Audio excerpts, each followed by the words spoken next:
So I played Cousin Brian on The Sopranos, and a lot of people talk about James Gandolfini as a great actor, as a star.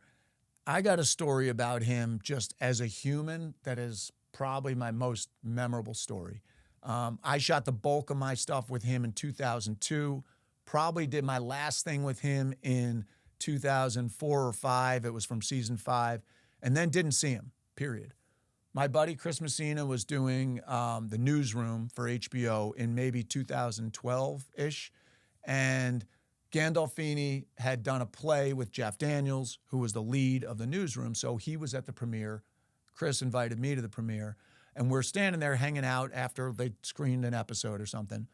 And Gandolfini's across the way. And Chris goes, "Hey, there's your boy. Go say hi to him."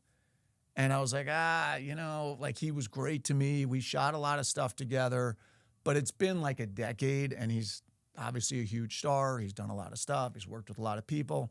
I don't want to be that guy because it's going to be embarrassing to go over and be like, "Hey, Jim," and him be like, who the hell are you? So I don't do anything. We're standing there, and a little while later, Gandolfini walks by, and I must have caught his eye. And he turns to me and he goes, "Holy shit, look at you, you're a fucking man." Gives me a big bear hug, meets Chris, and he goes, "How's it going?" And at this point, I had moved out west. My kids were really young, and I was probably in the middle of like one of many stints of, 5 or 6 months with no work. I mean, it's brutal for those of you that aren't actors. When you're not working, you don't know when you're going to work again or if you're ever going to work again. It's brutal when you got a family.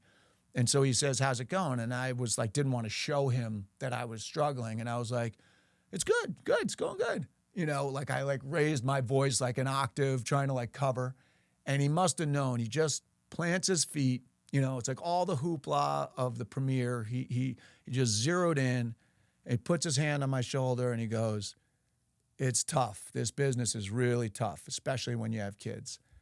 And he said it so sincerely and so just genuinely from a guy to a guy, a dad to a dad, that I got like I could feel the emotions coming, like I could feel myself starting to crack. I was just like, didn't want to like crack in front of this guy.